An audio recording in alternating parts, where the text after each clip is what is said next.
What's better for our long-term health? Animal protein or plant protein? This one might trigger a few people. In 2020, a group of researchers wanted to answer this exact question.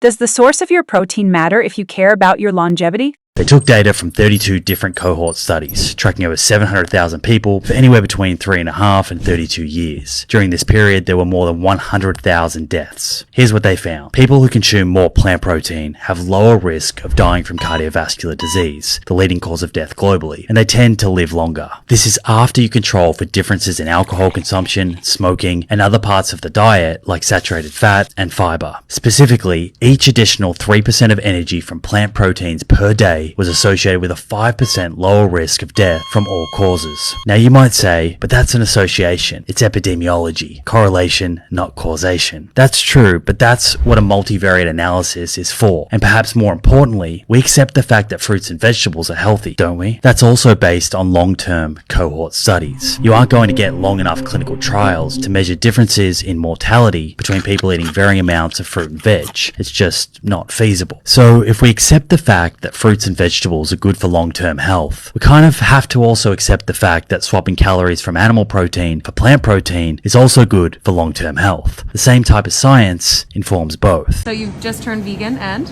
Yeah, I'm almost 70 and it's amazing. My energy level is just screaming. I feel like I have the energy level of a 19-year-old again. But the thing is my hair's growing really fast, my mustache is growing really fast, and my fingernails, I have to do it once a week instead of once a month now.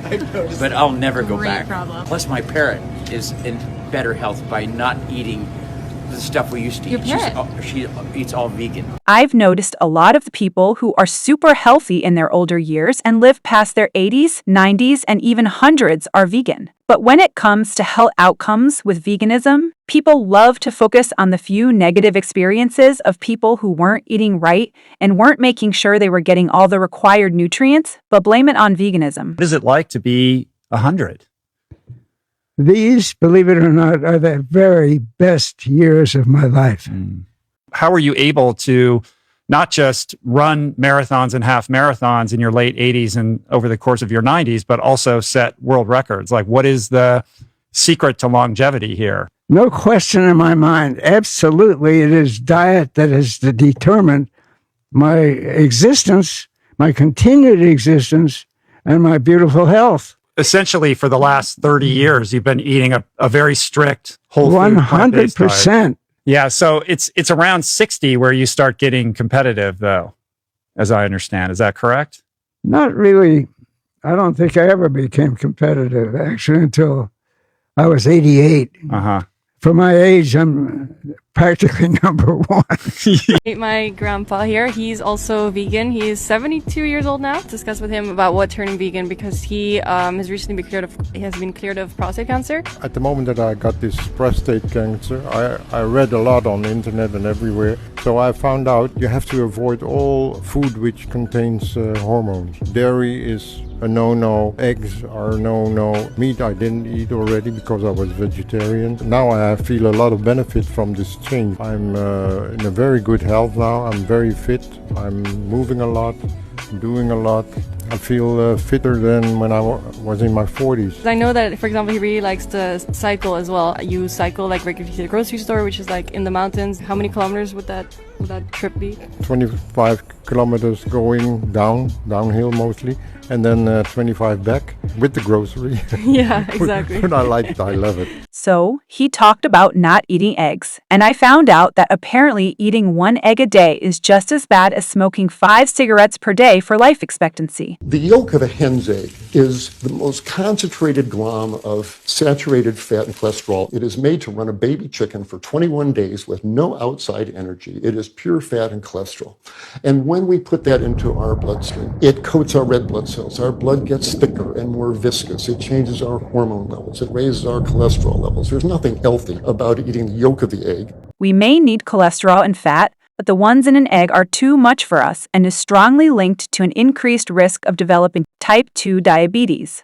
But as I explained in my last video, you don't have to give up the taste of eggs because there are vegan alternatives to everything. Let's make an egg without a chicken. And yes, I know this is a lot more work than cracking an egg, but it's really just mixing up some ingredients for the egg whites and yolks and then frying them up.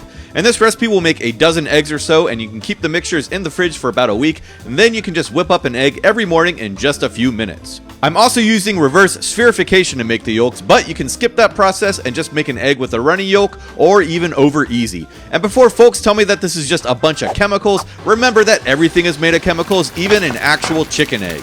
And no, this doesn't taste exactly like an egg, of course, but it is savory and delicious. Let's just think about cheese for a moment, right? So you take the mammary secretions of a lactating species we call a cow, and you sort of squirt them out, and then you mix them traditionally with a chemical extracted from the lining of the fourth stomach of a nursing calf, from chopping up the stomach and macerating it and then chemically extracting this thing called rennet.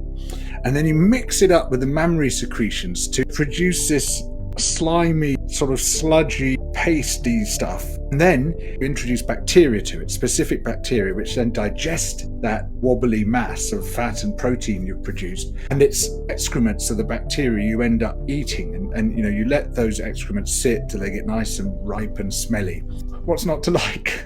Milk does the body good, or does it? Let's take a look at what the evidence suggests. This meta-analysis, published in the Journal of Bone and Mineral Research, looked at studies with hundreds of thousands of participants and found that there was no overall association between milk intake and decreased risk of hip fractures in women. This review of 47 studies, including one with over 1 million participants, found that men who ate the most dairy products were up to 65% more likely to develop prostate cancer, whilst those in a plant-based diet were 36% less likely to develop it. There is no nutrient in cow's milk that's not available from a plant source, and it turns out that milk doesn't really do the body good. You shouldn't be drinking cow milk for the same reason that if you needed a blood transfusion, I wouldn't give you cow's blood. It's not meant for a human. I would always make this example. You love chicken? I love chicken too. I didn't quit eating chicken because I didn't like it. But check this out. If you burned yourself and it blistered, what's in the blister? And they would say, pus or body fluids. And I'd say, okay. So you take that piece of chicken, you stick it in the oven, pull it out and you open it up. What is that stuff oozing out of that chicken? And they'd go, ugh. And I was like, they've taught you that stuff easing out of that chicken is juice. It's body fluids. So many people eat meat because so many people eat meat. I think that is just the easiest way to say it. Everybody around us does the same thing. And again, we want to belong, but we also just have also internalized the beliefs that we're supposed to. And I've heard from people terrified to stop consuming cow's milk or terrified to not feed their child cow's milk. They're in this state of fear. So I get it. Like, we're all conditioned to believe those things. What I try to do is unpack that to say, obviously the nutrients we need are plant-based, they're not animal-based. The reason there's calcium in cow's milk is because the cow ate grass and there's calcium in the grass. 98% of the cases, the animals are just given supplements and then they're given calcium supplements. So how about skip the middle animal and just take the calcium supplements yourself, or better yet, eat kale. This also applies to other nutrients like B12. People who eat animal products are consuming recycled B12 because farmed animals spend their entire lives indoors. Before sanitation of food became a thing, people used to get B12 from contaminated fruit, vegetables, and other plant foods. So funny, my brother went to his cardiologist, and the cardiologist said to him, you need to eat salmon. And my brother, who is making concerted effort to shift his life, is saying, no, I don't eat salmon. The guy's like, well, you need to eat salmon. My brother says, well, call my brother. So my brother gets on the speakerphone, puts the doctor on, doctor says that. And I said, why? And he goes, for omega-3s. And I said, well, where does the salmon get its omega-3s? He said, from algae. I said, wonderful. We will bypass the salmon and give my brother algae and chia and flax sprouts that are bioavailable. And then the doctor's like, that sounds fine to me. And the only thing his brother would be missing out on is the microplastics that usually comes with the fish. According to a UN report, there are more than 51 trillion microplastic particles in the sea, more than 500 times the number of stars in the Milky Way. Current research suggests that the chemicals used in the manufacture of plastics can leach out and become ingested by marine life, traveling from the digestive tract to the circulatory system and surrounding tissues. Microplastics are found in freshwater too. Carp and tilapia are two freshwater species that were found to ingest microplastics. So the reason I don't eat any animals is because you're eating the animal's trauma once they've died. And when an animal's killed, they have this trauma, it's in the meat and you're eating that. Yeah, well, there's some truth in that because there's definitely a lot of, what's it called? The fight or flight hormone. The anxiety bit. Adrenaline. Released at the point of slaughter because slaughterhouses are the most awful places. I've seen plenty of films on that. You know, the way they treat those creatures is just incredible. Just diabolical. Yeah, it's awful. I think energetically as well, depends how sort of spiritual you are, but there's bad energy in that. Yeah, there is. And you're going to then take that on, right? Yeah, we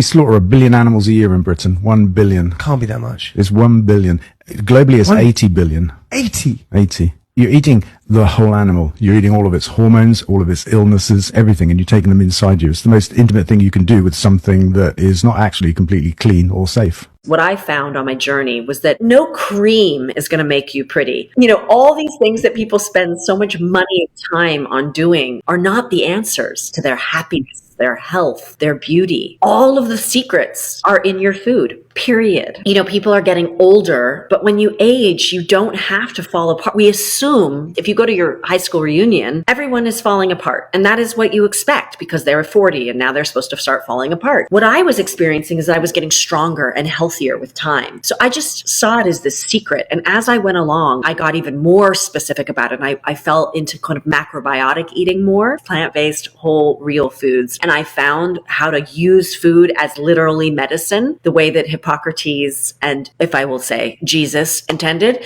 So I don't know if Jesus really was. I definitely feel if Jesus was alive today, he'd be vegan. He'd Being be the vegan for sure. compassionate man that he was. Yeah.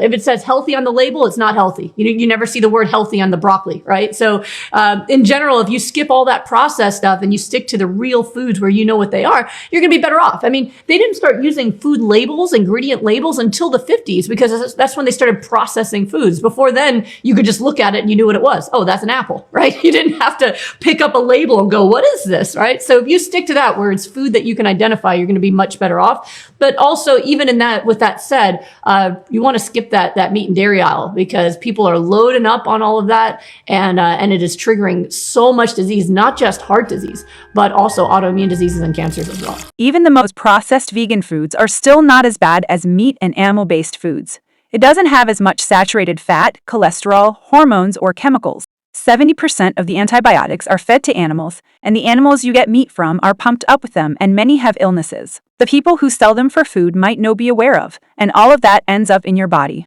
We eat 3 meals a day on average. That's 3 times each day we have a choice to make where we can improve our health. What will you choose?